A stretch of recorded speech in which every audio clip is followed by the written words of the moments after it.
세상 사람들은 흔히 인연은 하늘이 정하고 좋은 짝은 하늘이 맺어준다고 말합니다. 하지만 어째서 수많은 부부가 결혼한 뒤 순탄했던 운명이 갑자기 곤두박질치는 걸까요? 옛 문헌에는 부부는 본래 한 운명의 새와 같아 큰 어려움이 닥치면 각자 흩어져 날아간다고 기록되어 있습니다. 이 말 뒤에는 어떤 깊은 뜻이 숨겨져 있을까요? 불가에서는 인과가 얽히고 업보를 공유한다고 말합니다. 겉보기에는 사랑이 넘치는 부부 같지만 실은 서로 상대방의 업보를 짊어지고 있는 것입니다. 두 사람의 운명이 단단히 얽혔을 때 그것이 복이 될지 화가 될지는 정말 예측하기 어렵습니다. 오늘 고대에 있었던 한 기이한 이야기를 통해 고명원이라는 수제가 어떻게 결혼 후 인생의 큰 기복을 겪게 되었는지 들어보시지요. 명나라 가정연간 강남의 수양에 고명원이라는 서생이 살고 있었습니다. 나이는 23으로 용모가 준수한 데다 재능까지 뛰어났습니다. 그는 학자 집안 출신으로 할아버지는 조정의 한림학사였으며 아버지는 일찍 돌아가셨지만 남겨주신 가산 덕분에 걱정 없이 학문에만 전념할 수 있었습니다. 고명원은 어릴 때부터 총명하여 8살에 시를 짓고 12살에는 화려한 문장을 써냈습니다. 마을의 노학자들은 모두 그를 타고난 글재주꾼이라며 훗날 반드시 가문을 빛낼 것이라고 칭찬했습니다. 과연 그는 16의 수제가 되고 19의 거인 시험에 합격하여 고을의 미담으로 전해졌습니다. 더욱 놀라운 것은 고명원이 학문뿐만 아니라 운도 기가 막히게 좋았다는 점입니다. 그는 과거 시험을 볼 때마다 늘 가장 자신 있는 문제와 마주쳤습니다. 평소에 투고하는 글도 항상 뽑혀 실렸고 적지 않은 원고료까지 받았습니다. 심지어 길을 걷다가 남이 잃어버린 돈을 줍기도 했는데 잃어버린 주인이 늘 멀지 않은 곳에 있어 돈을 돌려주고 나면 두둑한 사례를 받곤 했습니다. 이웃들은 모두 고명원이 복이 많은 사람이라 하늘이 그를 돌본다고 말했습니다. 실제로 그의 인생은 마치 행운의 여신이 특별히 보살피는 듯 무슨 일을 하든 이상할 정도로 순탄했습니다. 모두가 고명원이 순풍에 돛단 듯 인생의 정점을 향해 나아갈 것이라고 생각했을 때 예상치 못한 전환점이 찾아왔습니다. 어느 봄날 오후 고명원이 자기 집 정원에서 책을 읽고 있는데 담장 밖에서 울음소리가 들려왔습니다. 소리를 따라가 보니 허름한 옷차림의 소녀가 담벼락 구석에 웅크리고 앉아 흐느끼고 있었습니다. 소녀는 대략 17, 18살 정도로 옷차림은 초라했지만 이목구비가 단정하고 기품이 맑아 우는 모습조차 애처로운 아름다움을 자아냈습니다. 고명원은 측은한 마음에 다가가 사연을 물었습니다. 알고 보니 소녀의 이름은 이만추로 근처 몰락한 상인의 딸이었습니다. 그녀의 아버지는 본래 약간의 재산이 있었지만 최근 몇 년간 장사가 갈수록 나빠져 집안 살림이 어려워졌습니다. 설상가상으로 이만추의 어머니는 중병을 앓고 있어 약재를 살 돈이 많이 필요했고 그녀의 아버지는 아내의 병을 고치기 위해 이미 막대한 빚을 진 상태였습니다. 오늘 빚쟁이들이 집에 찾아와 돈을 갚지 못하면 이만추를 기루에 팔아 빚을 갚게 하겠다고 으름장을 놓았다고 합니다. 이만추는 자신의 처지와 어머니의 병환을 생각하니 이곳에서 참지 못하고 울음을 터뜨린 것이었습니다. 고명원은 이만추의 사연을 듣고 크게 동정심을 느꼈습니다. 그는 즉시 돈을 내어 임시 집안이 어려움을 넘길 수 있도록 돕겠다고 말했습니다. 이만추는 처음에는 믿지 못했지만 고명원의 진심 어린 말에 감격의 눈물을 흘리며 그의 도움을 받아들였습니다. 그 후로 고명원은 자주 임시 집안을 찾아갔는데 병문안이라는 명목이었지만 실은 이만추를 더 보고 싶어서였습니다. 두 젊은이는 시간이 지나며 정이 들었고 곧 평생을 함께하기로 약속했습니다. 이만추는 집안이 가난했지만 지혜롭고 상냥했으며 남다른 해근을 지니고 있었습니다. 그녀는 종종 어떤 일이 일어날지 정확히 예감하곤 했고 때로는 꿈속에서 미래의 단편을 보기도 했습니다. 이런 특별한 능력은 고명원의 호기심과 매력을 자극했습니다. 이만추 또한 곧 고명원의 특별한 점을 발견했습니다. 그녀는 고명원의 주변에 항상 기묘한 기운이 맴도는 것을 느꼈는데 이 기운은 행운을 끌어당겨 어떤 상황에서도 위기를 모면하게 만들었습니다. 하지만 동시에 그녀는 이 행운 뒤에 무언가 알려지지 않은 비밀이 숨겨져 있다는 것을 어렴풋이 느꼈습니다. 어느 날 밤, 이만추는 이상한 꿈을 꾸었습니다. 꿈속에서 그녀는 자신과 고명원이 결혼한 후 두 사람의 운명이 마치 두 가닥의 실처럼 단단히 얽히는 것을 보았습니다.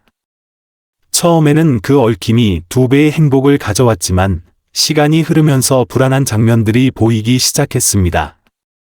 꿈속의 고명원은 점차 예전의 모습과 달라졌습니다. 그의 행운은 서서히 사라지고 그 자리를 끊임없는 불운이 대신했습니다. 반면 그녀 자신은 어떤 면에서는 이득을 얻었지만 그만큼 큰 고통을 겪고 있었습니다. 가장 무서운 것은 두 개의 흐릿한 형체가 어둠 속에서 이 모든 것을 조종하는 것처럼 보였다는 점입니다. 마치 그들의 운명은 이미 누군가에 의해 짜인 것 같았습니다. 이만추는 꿈에서 깨어나 불안감에 휩싸였습니다. 그녀는 고명원에게 이 꿈에 대해 말하고 싶었지만 그가 믿지 않거나 그로 인해 자신에 대한 감정이 변할까 봐 걱정되었습니다. 거듭 생각한 끝에 그녀는 꿈이 그저 자신의 헛된 생각일지도 모른다고 여기며 이 비밀을 당분간 마음속에 묻어두기로 했습니다. 한편 고명원도 일부 이상한 현상들을 감지하기 시작했습니다. 그는 이만추를 알게 된 후로 자신의 운이 여전히 좋기는 하지만 항상 미묘한 변화가 따른다는 것을 발견했습니다.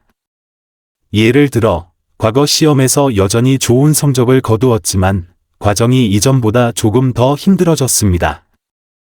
투고한 글은 여전히 채택되었지만 원고료는 알 수 없는 이유로 줄어들었습니다. 더 이상한 것은 고명원이 자주 기이한 꿈을 꾸기 시작했다는 점입니다. 꿈속에서 그는 늘 승복을 입은 노승을 보았는데 그 노승은 깊은 눈빛과 자애로운 얼굴을 하고 있었습니다. 노승은 항상 그에게 인과 윤회에는 정해진 법도가 있다. 업보가 얽히면 복이 아니면 화가 된다. 와 같은 알 수 없는 불가의 용어들을 말했습니다. 고명원은 불경을 읽어본 적은 있었지만 이 깊은 도리들을 완전히 이해하지는 못했습니다. 그는 단지 이 꿈들이 매우 생생해서 마치 그 노승이 정말로 존재하는 것처럼 느껴졌습니다. 때로는 꿈속에서 노승과 대화를 나누며 그를 혼란스럽게 하는 문제들에 대해 묻기도 했습니다. 노승은 항상 의미심장한 어조로 그에게 말했습니다. 젊은이, 그대의 운명은 겉으로 보이는 것처럼 단순하지 않네.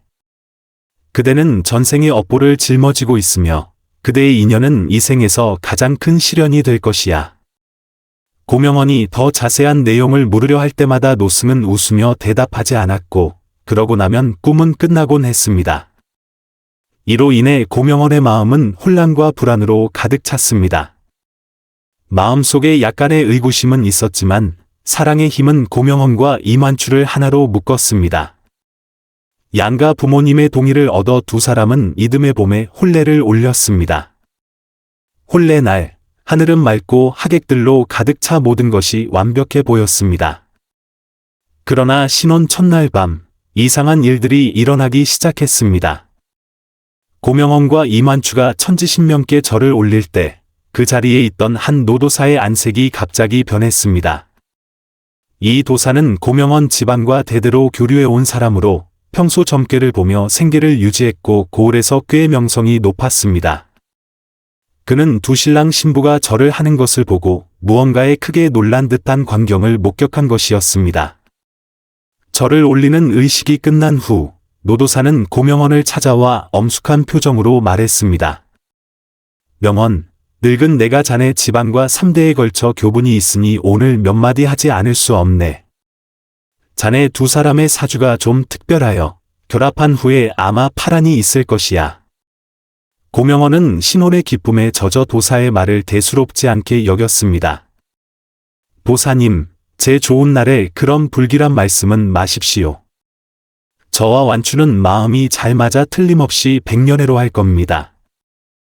노도사는 고개를 저으며 한탄했습니다. 운명의 일을 어찌 사람의 힘으로 거스를 수 있겠는가? 자네 두 사람은 서로 사랑하지만 각자 전생의 업보를 짊어지고 있네. 일단 결합하면 이 업보들이 서로 얽히게 될 것이니 그때가 되면. 그는 말을 하다가 중간에 멈추고 자신이 너무 많이 말했다는 것을 깨달은 듯했습니다. 마지막으로 한마디만 남겼습니다. 만사에 조심하게. 이상한 일이 생기면 나를 찾아오게나. 말을 마친 그는 서둘러 자리를 떴습니다. 고명헌은 당시 도사의 말을 마음에 두지 않았지만 이만추는 예민하게 무언가를 감지했습니다. 그녀는 이전에 꾸었던 이상한 꿈을 떠올렸고 마음속의 불안감은 더욱 커졌습니다. 신혼의 첫 몇 달 동안 고명헌과 이만추의 생활은 정말로 행복했습니다. 두 사람은 감정이 깊었고 집안도 풍족하여 모든 것이 아름다워 보였습니다. 하지만 시간이 흐르면서 미묘한 변화가 나타나기 시작했습니다. 우선 고명헌의 운에 변동이 생기기 시작했습니다. 이전에는 무슨 일을 하든 순조로웠지만 이제는 가끔 작은 좌절을 겪게 되었습니다. 예를 들어 그가 수도로 과거 시험을 보러 가는 길에 큰비를 만나 일정이 지연되어 시험 시간을 거의 놓칠 뻔했습니다. 비록 마지막에는 무사히 시험을 치르고 좋은 성적을 거두었지만 이런 경험은 이전의 고명헌에게는 상상할 수 없는 일이었습니다. 이만추도 자신의 예지 능력이 더욱 강해졌다는 것을 발견했습니다. 그녀는 자주 꿈에서 곧 일어날 일들을 보았고 그 정확도는 매우 높았습니다. 하지만 이 능력이 강해질수록 그녀는 두려움을 느꼈는데 그녀가 보는 것은 대부분 좋은 일이 아니었기 때문입니다. 한 번은 이만추가 꿈에서 고명헌이 수도에서 공경에 처해 탐호와 술의 혐의로 모함을 받는 것을 보았습니다. 그녀는 즉시 편지를 써서 고명헌에게 조심하라고 알렸고 결과적으로 고명헌은 정말로 비슷한 상황에 부딪혔지만 미리 경고를 받은 덕분에 위기를 모면할 수 있었습니다. 이런 일이 몇 번 반복되자 부부는 자신들의 운명에 정말로 어떤 미묘한 변화가 생겼다는 것을 깨닫기 시작했습니다. 고명헌의 행운은 약해지고 이만추의 예지 능력은 강해졌습니다. 마치 그들 사이에 어떤 에너지의 이동이 일어난 것 같았습니다. 더욱 불안한 것은 두 사람 모두 자주 기이한 꿈을 꾸기 시작했다는 점입니다. 꿈속에서 그들은 종종 전생의 단편들을 보았고 마치 중요한 비밀을 드러내는 듯했습니다. 고명헌은 자신의 전생이 부유한 상인이었지만 돈을 벌기 위해 수단을 가리지 않고 많은 무고한 사람들을 해쳤다는 꿈을 꾸었습니다. 그 중에는 가난한 여인도 있었는데 이 여인은 그에게 속아 집안이 망하고 결국 절망 속에서 스스로 목숨을 끊었습니다. 한편 이만추는 자신의 전생이 바로 그 해를 입은 여인이었다는 꿈을 꾸었습니다. 그녀는 전생에 큰 고통과 굴욕을 겪었고 죽기 전에 그 상인에게 내세에서 복수하겠다는 악독한 맹세를 했습니다. 이 꿈들은 두 사람 모두에게 충격과 혼란을 안겨주었습니다. 만약 꿈이 사실이라면 그들의 이 생에서의 만남은 우연이 아니라 전생의 업보가 이어진 것이었습니다. 고명헌의 행운은 아마도 전생에 쌓은 복덕일 것이고 이만추의 고난은 전생의 원한 때문일 것입니다. 하지만 만약 그렇다면 그들의 결합은 무엇을 의미할까요? 원한을 푸는 것일까요? 아니면 증오를 이어가는 것일까요? 시간이 흐르면서 상황은 점점 더 명확해지고 또한 점점 더 무서워졌습니다. 고명헌은 자신의 운이 급격히 하락하고 있으며 매번 불운이 닥칠 때마다 이만추와 미묘한 관련이 있다는 것을 발견했습니다. 한 번은 고명헌이 외지에서 사업을 하다가 잘 성사될 뻔했던 큰 거래가 갑자기 틀어지고 상대방이 약속을 어겼습니다. 바로 그날 이만추는 집에서 꿈을 꾸었는데 꿈에서 자신의 전생이 그 상인의 사업이 실패하기를 저주하는 것을 보았습니다. 또 한 번은 고명헌이 중요한 문학 모임에 참석했을 때 갑자기 병이 나서 중요한 기회를 놓쳤습니다. 그리고 이만추도 같은 시간에 전생의 자신이 그 상인의 몸이 아프기를 저주하는 꿈을 꾸었습니다. 이런 우연이 점점 더 잦아지자 고명헌은 이만추가 정말로 무의식 중에 자신에게 복수하고 있는 것은 아닌지 의심하기 시작했습니다.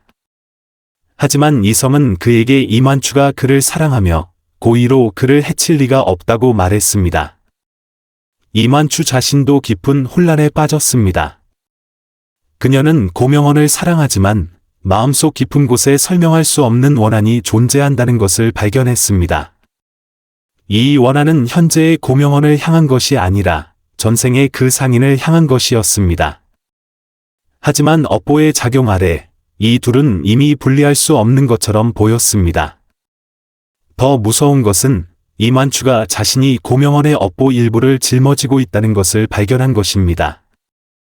그녀는 알 수 없는 고통을 겪기 시작했고 몸이 자주 아프고 마음도 우울해졌습니다. 그리고 이 고통의 정도는 공교롭게도 고명원의 운이 좋아지는 정도와 반비례했습니다. 다시 말해 고명원의 운이 간혹 좋아질 때면 이만추는 더욱 고통스러워졌습니다. 반대로 이만추의 상태가 좀 나아질 때면 고명원은 더 많은 공경에 처했습니다. 그들은 마치 연결된 두 개의 그릇처럼 고통과 행복이 서로의 사이에서 한쪽이 커지면 다른 쪽이 줄어드는 관계였습니다. 이 상황은 두 사람을 모두 절망에 빠뜨렸습니다. 그들은 서로를 사랑했지만 그들의 결합은 서로에게 고통의 근원이 되었습니다. 그들은 인과가 얽히고 업보를 공유하는 말의 의미를 비로소 깨닫기 시작했습니다. 두 사람이 거의 버틸 수 없을 지경에 이르렀을 때 고명원의 꿈에 나타났던 그 노승이 정말로 그들 앞에 나타났습니다. 비가 부슬부슬 내리는 어느 오후 고명원이 서재에서 시름에 잠겨 있는데 문밖에서 노크 소리가 들렸습니다. 그가 문을 열어보니 놀랍게도 낡은 승복을 입은 노승이 서 있었습니다. 이 노승의 얼굴은 그가 꿈에서 보았던 그 노승과 똑같았습니다. 노승은 미소를 지으며 고명원에게 말했습니다. 시주, 또 만났군요. 고명원은 크게 놀라며 물었습니다. 대사님, 당신은? 빈승의 법명은 지공이라 하며 시주들의 얽힌 업보를 풀어주기 위해 왔습니다. 노승의 목소리는 평화롭고 자애로웠습니다. 두 분 부부의 사연은 빈승이 이미 알고 있었습니다. 오늘 온 것은 바로 두 분께 길을 알려주기 위함입니다. 지공 대사는 천천히 집 안으로 들어와 고명원과 황급히 달려온 이만추에게 잠시 시선을 머물렀다가 깊은 한숨을 내쉬었습니다. 두 분의 전생 원한은 실로 복잡하여 풀기 어렵습니다. 하지만 일이 전혀 가망이 없는 것은 아닙니다. 그는 잠시 말을 멈추고 눈에 신비로운 빛을 번뜩였습니다. 두 분은 어찌하여 이 생에서 만나게 되었는지 아십니까? 그 배후에는 두 사람, 나아가 두 가문의 운명과 관련된 더 큰 비밀이 숨겨져 있습니다. 만약 잘 처리한다면 원한을 풀 수 있을 뿐만 아니라 지공 대사는 말을 하다가 갑자기 멈추었습니다. 하지만 이 비밀을 알려면 먼저 시련을 하나 통과해야 합니다. 지공 대사의 말은 고명원과 이만추에게 희망과 동시에 불안감을 안겨주었습니다. 그들은 그 더 큰 비밀이 무엇인지 간절히 알고 싶었지만 동시에 앞으로 닥칠 시련이 더 위험하지는 않을까 걱정되었습니다. 대사님, 부디 명확히 알려주십시오. 저희가 이 얽힌 업보를 어떻게 풀어야 합니까? 고명원이 공손하게 물었습니다. 지공 대사는 방 안을 둘러본 후 의자에 앉았습니다. 그는 품에서 오래된 나침반을 꺼냈는데 나침반의 바늘이 그의 손안에서 빠르게 돌며 마치 복잡한 첨기를 계산하는 듯 했습니다. 시주, 두 분의 업보 얽힘은 실로 평범하지 않습니다. 지공 대사는 나침반을 보며 천천히 말했습니다. 하지만 이 얽힘이 전적으로 나쁜 것만은 아닙니다. 사실 두 분의 결합은 하늘이 두 분께 전생의 원한을 풀 기회를 준 것입니다. 이만추가 다급하게 물었습니다. 대사님, 그럼 저희는 어떻게 해야 합니까? 지공 대사는 고개를 들어 깊은 눈빛으로 그녀를 바라보았습니다. 우선 한 가지 도리를 깨달아야 합니다. 전생의 원한은 이 생의 복수로 간단히 풀 수 있는 것이 아닙니다. 진정한 해소에는 용서와 자비가 필요합니다. 두 분이 지금 겪고 있는 고통은 사실 업보가 스스로 정화되는 과정입니다.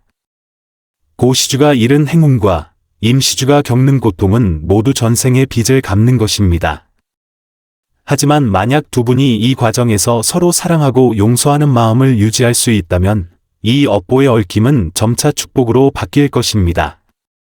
고명원은 알듯 모를 듯 고개를 끄덕였습니다. 하지만 대사님, 저희가 어떻게 진정한 용서를 할 수 있겠습니까? 전생의 기억과 원한은 저희가 통제할 수 있는 것이 아닌데요. 지공 대사는 옅은 미소를 지었습니다. 그것이 바로 제가 두 분께 알려줄 핵심입니다. 두 분은 특별한 수행을 해야 합니다. 이 수행을 통해 전생의 인과를 완전히 이해할 수 있을 뿐만 아니라 얽힌 업보를 푸는 방법도 배우게 될 것입니다. 말을 마치고 지공 대사는 소매에서 고풍스러운 옥패 2개를 꺼내 각각 고명원과 이만추에게 건넸습니다. 옥패는 매우 오래되어 보였고 위에는 복잡한 불교 상징과 문양이 새겨져 있었습니다.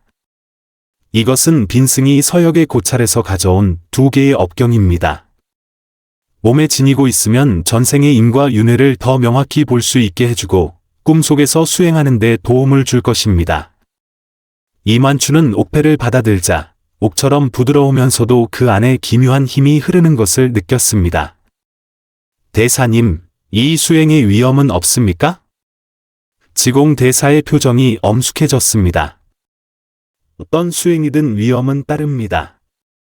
특히 업보와 인과가 관련된 수행은 더욱 그렇습니다. 두 분은 수행 과정에서 전생의 모든 고통과 원한을 겪게 될 수 있으며 이는 정신적으로 큰 시련이 될 것입니다. 만약 의지가 굳건하지 못하면 업보의 소용돌이 속에서 길을 잃고 다시는 깨어나지 못할 수도 있습니다.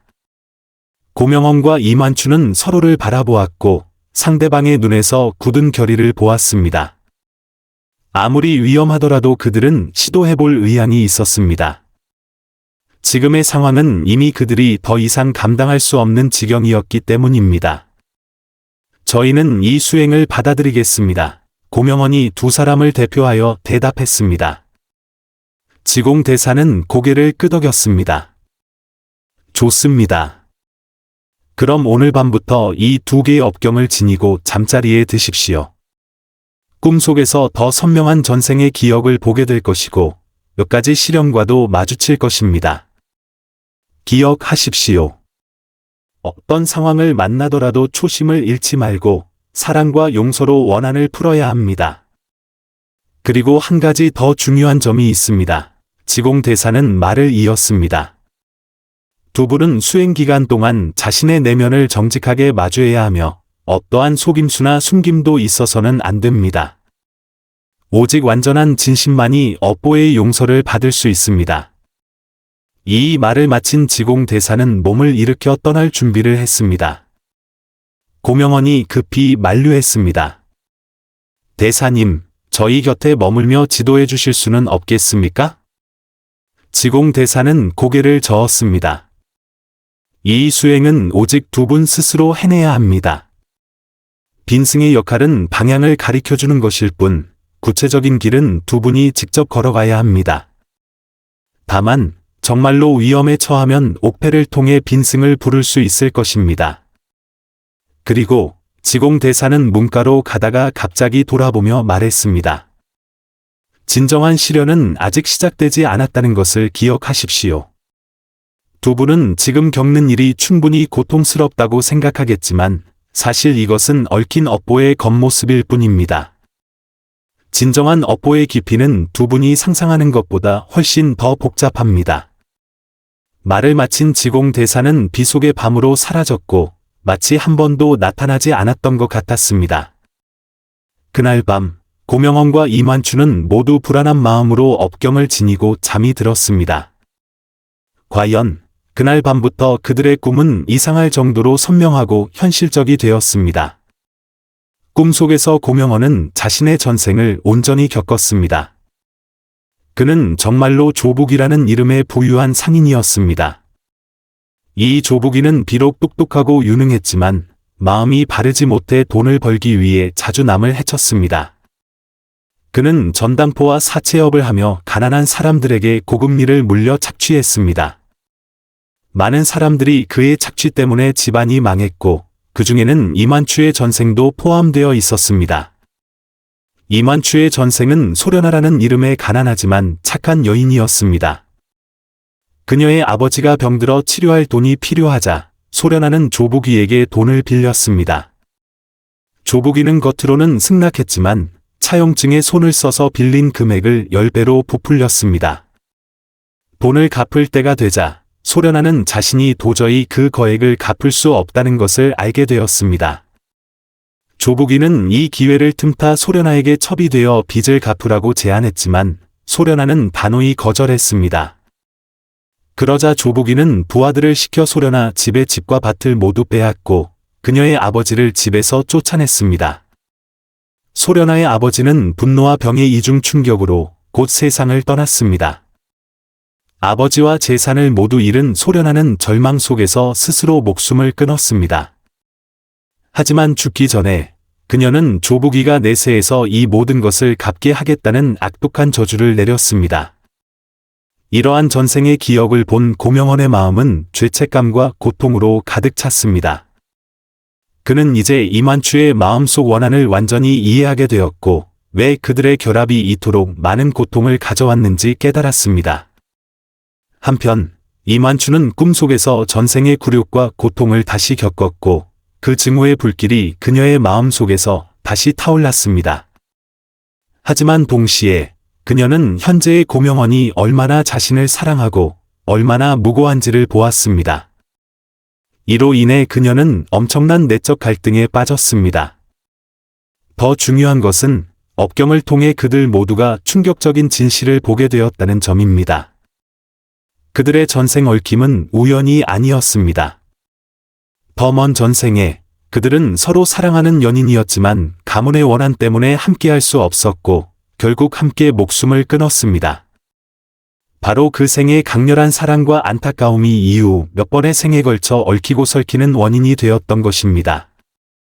알고 보니 업보의 얽힘은 단순한 복수의 순환이 아니라 더 깊은 감정의 굴레였습니다.